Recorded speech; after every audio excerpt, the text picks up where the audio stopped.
Laga terakhir fase grup A Piala AFF U23 2025 yang mempertemukan timnas Indonesia dan Malaysia di Stadion Gelora Bung Karno, Jakarta berlangsung panas dan penuh ketegangan. Kedua tim tampil habis-habisan demi tiket semifinal. Indonesia hanya membutuhkan hasil imbang untuk melaju, sementara Malaysia wajib menang jika ingin lolos. Namun strategi yang diterapkan Malaysia justru membuat banyak pihak kecewa, karena dinilai bermain terlalu defensif dan cenderung mengandalkan permainan kasar untuk menghentikan laju Garuda Muda.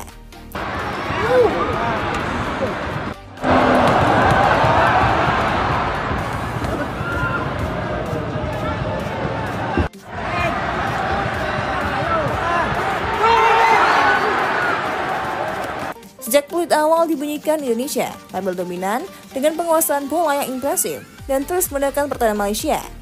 Di sisi lain, skuad Harimau Malaya tampak lebih fokus bertahan dan kerap melakukan pelanggaran keras untuk menghentikan serangan Indonesia. Permainan kasar mulai terlihat ketika beberapa pemain Indonesia dijatuhkan secara tak sportif, termasuk aksi-aksi yang membahayakan keselamatan pemain.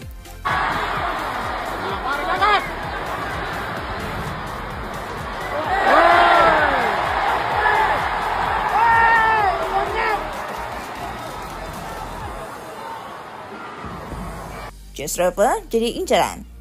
Salah satu korban utama dari permainan kasar Malaysia adalah penyerang muda andalan Indonesia, Jasreva. Pemain yang berkuat Bali United itu terlihat menjadi target dari pemain bertahan Malaysia sepanjang laga. Raven beberapa kali dijatuhkan tanpa bola dan sempat mendapatkan perawatan dari tim medis usai dilanggar keras di babak pertama.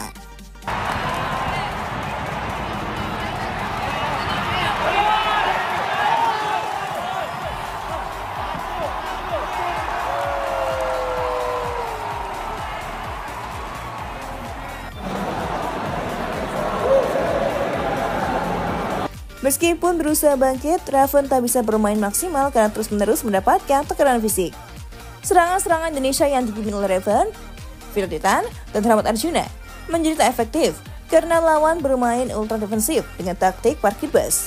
Bahkan, setiap kali Indonesia mencoba masuk ke kotak penalti, selalu diakhiri dengan pelanggaran keras dari pemain Malaysia yang seolah segan menghalalkan segala cara demi menggagalkan peluang Indonesia. Wasit sebenarnya beberapa kali memberikan peringatan kepada pemain Malaysia, namun tak cukup membuat mereka jera.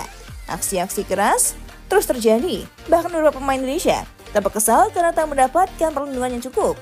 Publik di tim GBK pun beberapa kali melayangkan surat pelanggaran yang dianggap berbahaya dari Malaysia.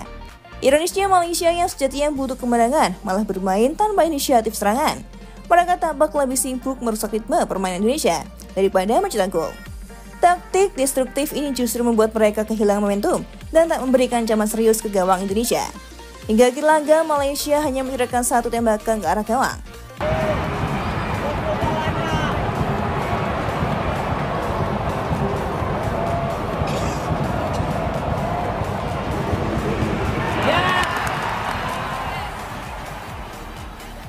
Permainan kotor Malaysia jadi perhatian dunia. Skor imbang 0-0 bertahan hingga peluit panjang dibunyikan. Hasil ini memastikan Indonesia lolos ke semifinal sebagai juara grup A dengan 7 poin, unggul dari Filipina yang juga lolos sebagai runner-up dengan 6 poin. Sementara itu, Malaysia harus mengakhiri perjalanan mereka dengan hanya mengoleksi 4 poin dan finish di posisi ketiga. Permainan kotor yang ditujukan Malaysia mendapat sorotan dari banyak pengamat dan pecinta sepak bola dunia. Banyak yang menyayangkan sikap tak sportif itu, apalagi di ajang antar negara yang seharusnya menjunjung tinggi fight play. Penampilan Jasreva yang tak maksimal akibat perlakuan kasar dari lawan menjadi salah satu bukti bahwa sepak bola tak seharusnya dibalut dengan kekerasan yang disengaja. Dengan hasil ini, Indonesia melangkah ke semifinal dengan kepercayaan diri tinggi, meskipun menyisakan kekhawatiran atas kondisi beberapa pemain yang mendapatkan cedera ringan akibat benturan keras. Publik berharap bahwa di laga-laga selanjutnya Garuda Muda bisa bermain lebih lepas tanpa gangguan permainan kasar seperti yang diperlihatkan Malaysia.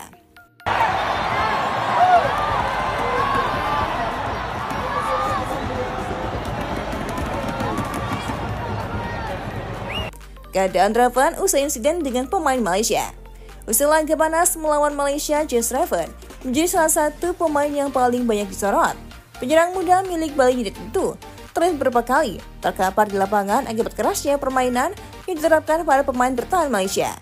Meski begitu, Raven tetap mampu menunjukkan mentalitas yang kuat dengan tetap melanjutkan laga hingga akhir.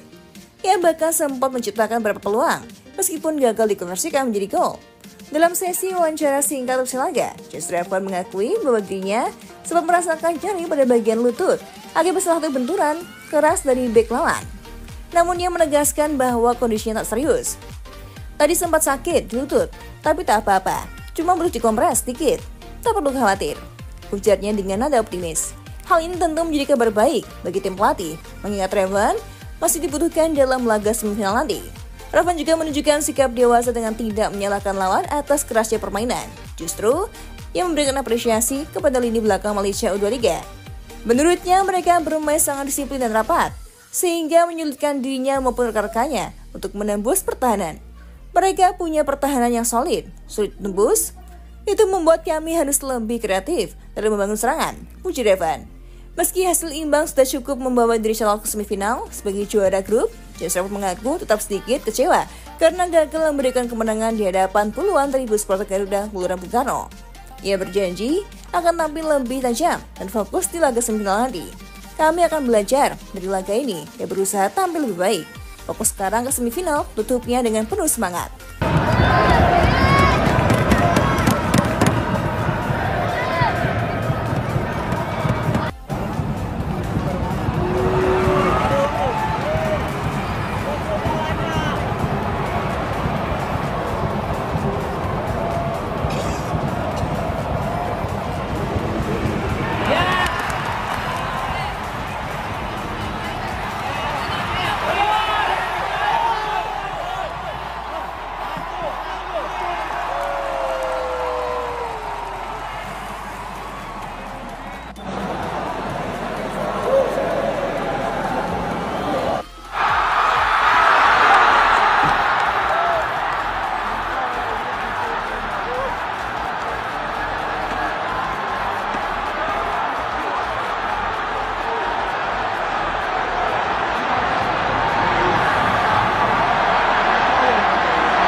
Dari kami, buat kamu yang tak mau ketinggalan informasi menarik selanjutnya, jangan lupa klik tombol subscribe dan nyalakan notifikasinya. Thank you.